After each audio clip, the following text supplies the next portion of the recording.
Alors bonjour les amis de la forêt, alors aujourd'hui je vais vous parler de Barbarossa, l'invasion allemande de l'URSS le 22 juin 1941 par les troupes hitlériennes, et je vais vous parler notamment des livres qui ont couvert cette guerre germano-soviétique qui était en fait une guerre dans la guerre et qui a duré de 1941 à 1945. Alors les premiers bouquins qui ont narré ce conflit titanesque, c'est des bouquins qui sont parus pendant la guerre. Alors il y en a un que j'avais chroniqué dans une vidéo, c'est Moscou Deadline 1941-1943 de Henry C. Cassidy. Et puis il y en a eu aussi en 1944, il y a eu Leningrad d'Alexander Werf 1943. Là c'est une édition qui a été traduite par son fils, Nicolas Werf, qui est un spécialiste de l'URSS et de la Russie. Alors ces deux premiers bouquins, un qui est sorti en 1943, l'autre sorti en 1944, il est le fait de deux correspondants de presse qui étaient en place à Moscou, Henry C. Cassidy qui bossait pour Associated Press, l'agence d'information américaine, et Alexander Werf qui, il me semble, était correspondant du journal anglais The Guardian.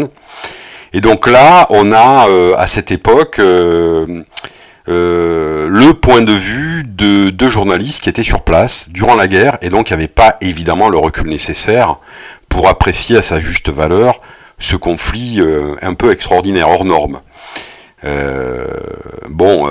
Henry C. Cassidy raconte que en fait il s'appuyait sur la Pravda et sur les communiqués de presse du ministère de l'information soviétique avec un communicateur qui était Solomon Lozovsky, qui maintenait des relations avec la presse étrangère à Moscou à cette époque. Mais c'est intéressant de les lire parce qu'on baigne un petit peu dans... On a un petit peu le point de vue, je dirais, soviétique de la guerre. Alors, il va y avoir le Barbarossa qui, après-guerre, va être perçu par les généraux allemands. Il va y avoir notamment le livre de l'historien anglais Basil Liddell-Hart, qui a fait aussi un bouquin sur la Seconde Guerre mondiale, qui était très connu à l'époque, qui était un peu un admirateur de la Wehrmacht, et qui se disait aussi le promoteur de l'arme blindée dans l'entre-deux-guerres. Et Liddell-Hart avait été allé interviewer des généraux allemands, des officiers généraux, et il avait sorti un livre, Les généraux allemands parlent. Et donc là, on avait le point de vue allemand en fait de la campagne de Russie. Et globalement, mais on le verra chez les commentateurs allemands et chez les historiens, on va avoir plutôt le mythe d'une Wehrmacht propre, qui n'a pas participé à des exactions contre les populations civiles. On sait maintenant que c'est faux, mais à cette époque, c'était l'idée que promouvaient les historiens allemands, ou les anciens officiers allemands qui avaient combattu sur le front russe. Et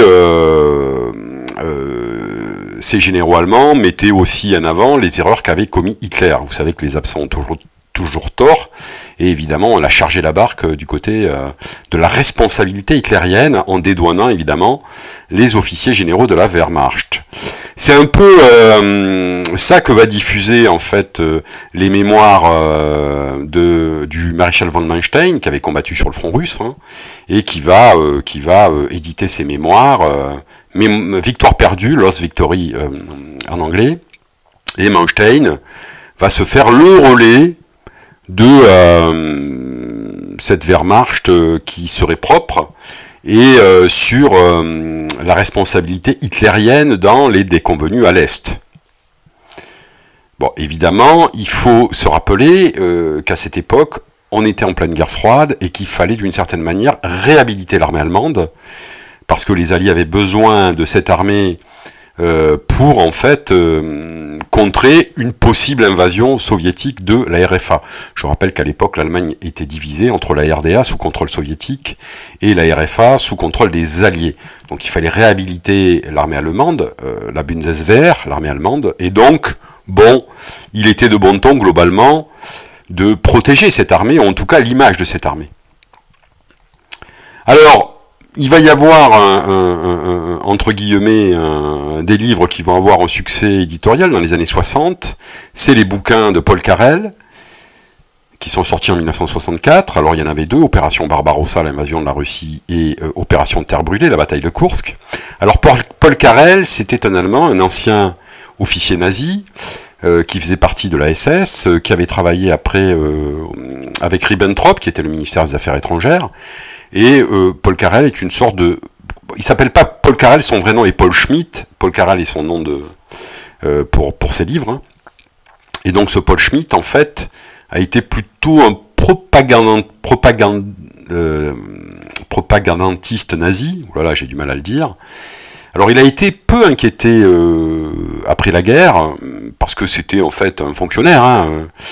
Il a été témoin à charge à Nuremberg, et par la suite, bon, il a mené une carrière d'écrivain, et notamment, il va écrire ces 2 bouquins dans les années 60, qui reprennent en fait le mythe de cette Wehrmacht qui n'a pas de sang sur les mains, en tout cas pas de sang des civils, sur l'excellence de cet outil militaire, sur la responsabilité d'Hitler dans la défaite à l'Est, et en même temps, Paul Carrel décrivait l'armée rouge de manière assez dépréciative, puisque cette armée rouge, en fait, avait battu la Wehrmacht avec le matériel allié et avec ces hordes barbares qui ont submergé l'excellence allemande. C'était un peu ça l'idée. Hein.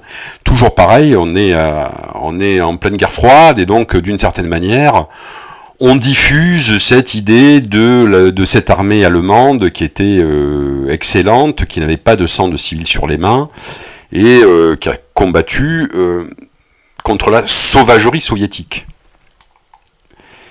Alors, cette image, un petit peu, ce mythe d'une Wehrmacht propre et d'une armée soviétique qui n'avait que le nombre pour elle, bon, il a été amendé par des historiens anglais, avec en 1965 le bouquin d'Alexander Werf, qui, je le rappelle, avait déjà écrit sur Leningrad en 1940, dans les années 40, et qui là va sortir La Russie en guerre. Alors là, c'est le premier tome, il y aura un tome 2, ça a été réédité en fait en texto. Donc évidemment, Alexander Werf, qui est un russophone et un russophile, va plutôt mettre l'accent sur l'esprit de sacrifice de l'armée rouge, mais aussi il va mettre en avant la technicité aussi de certains officiers de l'armée rouge, évidemment.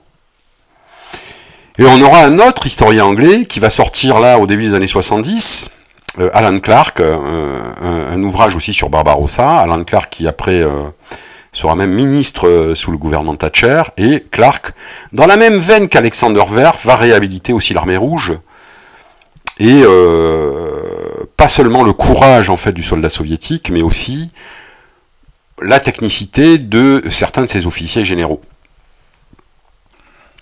Alors, tout ça va être confirmé par un historien américain qui s'est appuyé aussi sur les archives soviétiques qui ont été ouvertes en 1991, lors de la chute de l'URSS. Oui, parce que je le rappelle, pendant très longtemps, les archives soviétiques ont été fermées, et donc il n'était pas évident de traiter de ce sujet, d'étudier en fait ce conflit, puisque, à part les archives d'Allemagne de l'Ouest, bon, on n'avait pas accès aux archives soviétiques. Alors, Glantz, lui, qui est un Américain, va pouvoir travailler sur les archives soviétiques et va devenir le spécialiste un petit peu du conflit germano-soviétique d'un point de vue purement militaire. Il faut savoir que Glantz, ce qui l'intéresse, ce sont les opérations militaires, et il ne va pas parler d'autre chose, alors qu'on verra d'autres historiens vont aborder d'autres dimensions de ce conflit. Alors, les travaux de David Glantz ne sont pas traduits en français, c'est un petit peu dommage, il faut vraiment parler anglais pour les lire.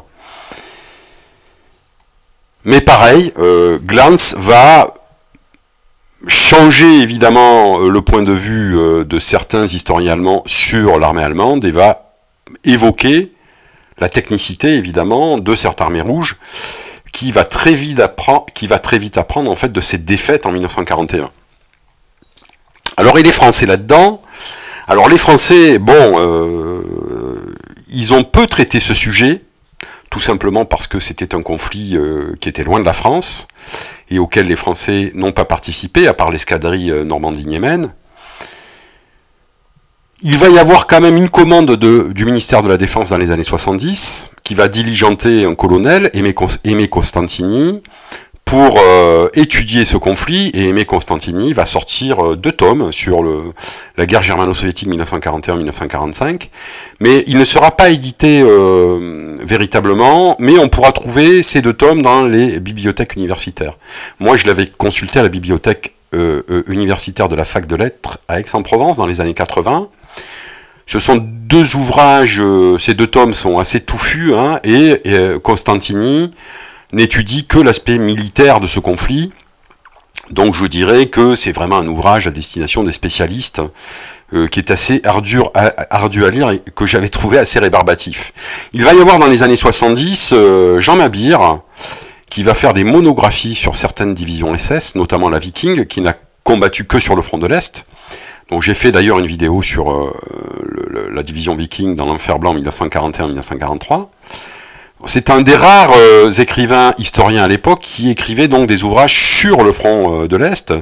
Bon, il faut dire que Mabir est un militant d'extrême droite, bon, il fait partie du courant néofasciste, et que donc il était plutôt un admirateur, bon, de la Waffen-SS, et donc évidemment, comme je le dis dans ma vidéo, il faut prendre un petit peu ces bouquins avec des pincettes, parce que je dirais que Mabir reprend la propagande des historiens allemands des années 60, comme Paul Carrel, puisqu'il voit globalement l'armée, la Waffen-SS, comme une troupe d'élite qui a mené une guerre propre, ce qui est évidemment faux, hein, puisqu'on sait que la Waffen-SS, mais aussi la Wehrmacht, il y a eu des travaux d'Omer Bartov, de Goldhagen, bon, ils ont acté que la Waffen-SS, évidemment, mais même la Wehrmacht avait participé à des opérations génocidaires, notamment d'exécutions massives. Alors bon, la division Viking, mais je veux dire, les bouquins de Mabir ont eu quand même des succès éditoriaux, parce qu'il y a peu de monde en fait qui évoquait ces sujets. Moi j'avais bien aimé à l'époque l'histoire de l'armée allemande de Philippe Masson, bon, qui était un historien spécialiste de la chose militaire. Il a écrit aussi une histoire de l'armée française. Je crois qu'il donnait des cours à l'école de guerre aussi, Philippe Masson. Et moi, j'ai beaucoup aimé son livre, Histoire de l'armée allemande, qui, je crois, est sorti dans les années 80, il me semble. Alors, il ne traite pas que du front russe. Il parle de l'armée allemande, de sa genèse, de son organisation, de ses moyens, de sa stratégie.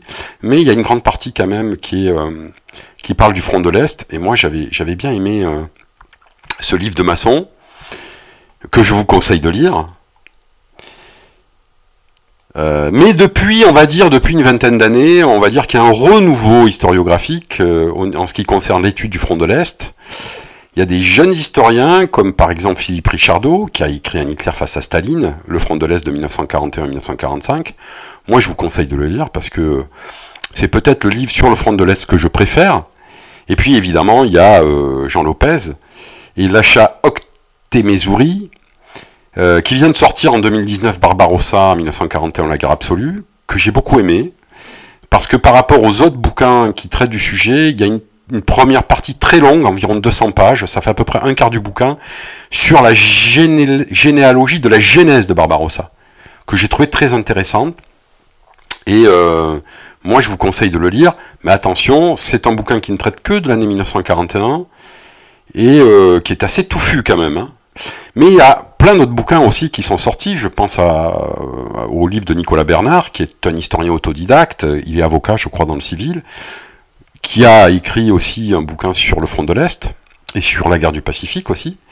Il y a Nicolas Pontic. Donc dernièrement il y a eu beaucoup de bouquins en fait sur le front de l'Est, en France, ce qui est assez nouveau, et évidemment qui apporte une vision beaucoup plus équilibrée par rapport à la propagande qu'on a pu connaître dans les années 60 sur cette Wehrmacht propre, mais qui avait déjà été contrebalancée par des historiens britanniques dans les années 70, mais qui aborde d'autres aspects, notamment tout l'aspect génocidaire qui a été oublié par la majorité des historiens dans les années 60, 70, 80, tout simplement parce que ce qu'on a appelé la Shoah par balle, même si on l'avait abordé au procès de Nuremberg, puisque Otto Lendorf, qui était le chef de Einsatzgruppen, avait témoigné, on est aujourd'hui, en tout cas dans le bouquin de Jean Lopez, sur 1941, il y a cette dimension génocidaire qui apparaît dans ce conflit, qui était assez peu abordée par le passé, Et il y a aussi toute la dimension idéologique qui est très étudiée par Jean Lopez et que j'ai beaucoup apprécié. Voilà, je vous remercie, à bientôt.